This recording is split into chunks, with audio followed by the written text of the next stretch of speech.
Hello, everyone. This is Jeremy, and you're listening to Jeremy's English Tips, a series by the Culips English podcast where I teach you interesting expressions or share language learning tips.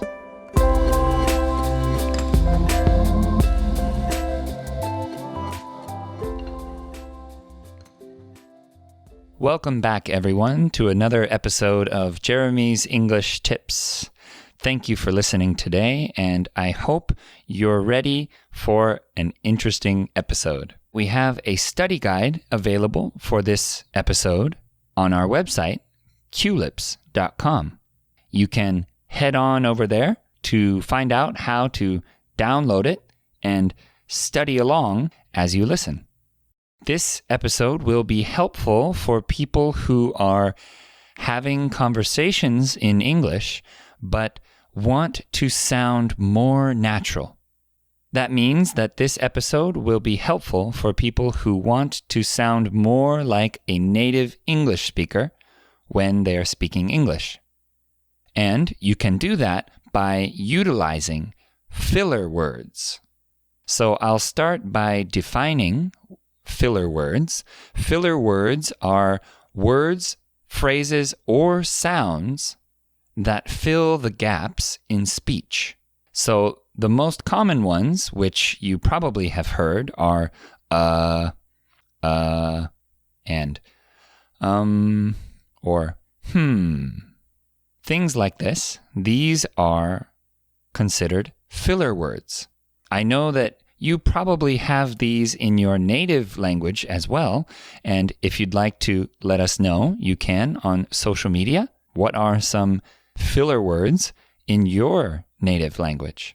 I know in Spanish, they often say instead of and in Korean, they say k. So I assume that most languages have something like this. Now, native speakers of any language use filler words all the time without even knowing it. This means that they are subconscious. These filler words are used subconsciously. That means that the speaker is not aware of what they are doing when they use these words.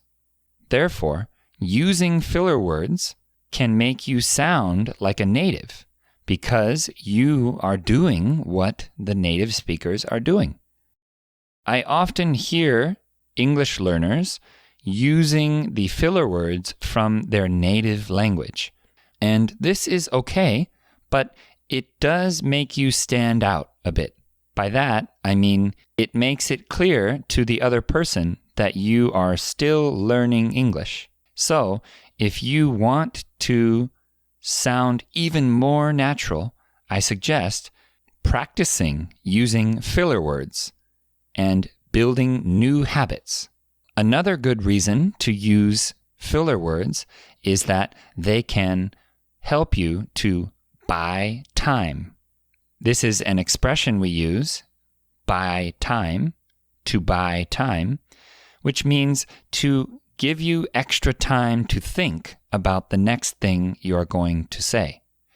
I know from my experience learning Spanish and Korean that filler words can be very helpful in giving you extra time to think. For example, what was that word? What was that word again? Instead of being silent and looking confused, you can say something like, and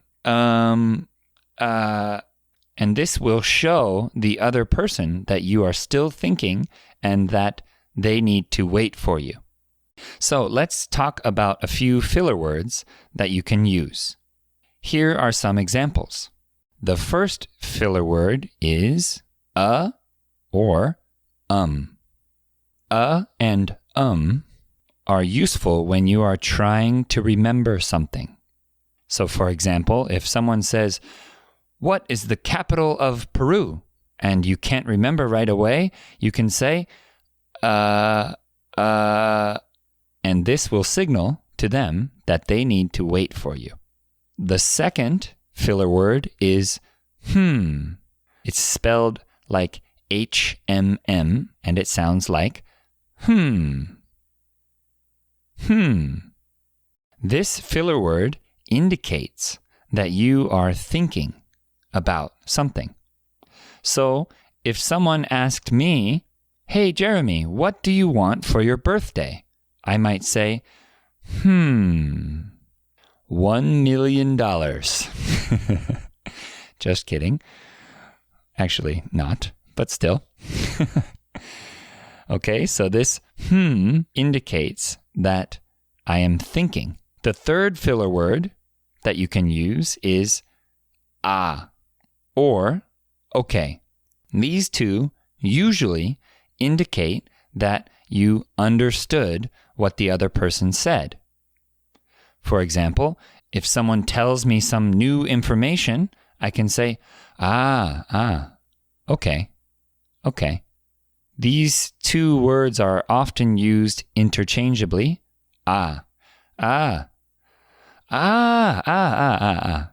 To indicate that you understand what the other person said. The fourth filler word is you know. Now, this is a phrase because it consists of two words, you and know. And this filler word is used when you are asking for agreement.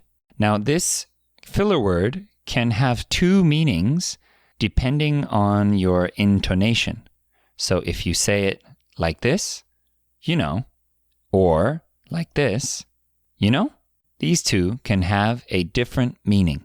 When you say it with a downward intonation, you know, you're asking for agreement. For example, if I say, it's raining today, so we should probably bring an umbrella.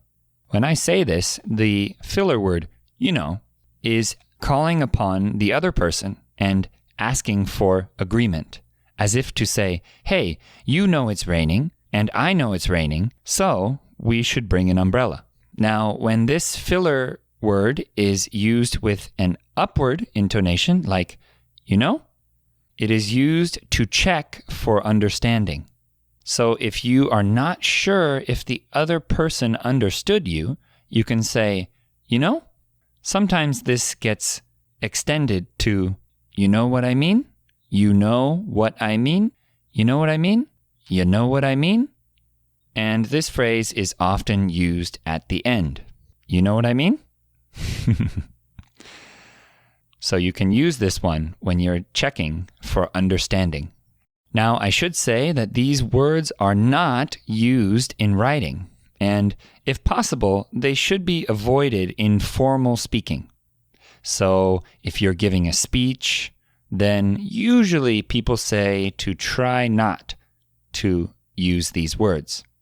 In fact, when I was very young, I remember my teachers telling us not to use and when we were giving a speech in school. However, I have since heard of studies that indicate that these filler words are actually a very important part of communication.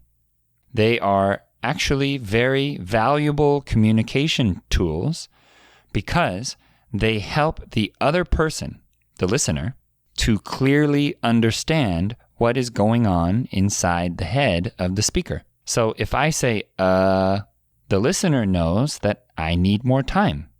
They know that it's not their turn to start talking yet. It's still my turn. Or if I say, then they understand that I am checking to make sure that they are understanding me. I hope this episode was helpful for you. Please let us know if you are able to utilize these filler words in your daily life by contacting us either through email at contact@culips.com or on social media. That's it for this episode. Thanks for listening to Jeremy's English Tips by Culips, and I'll catch you next time.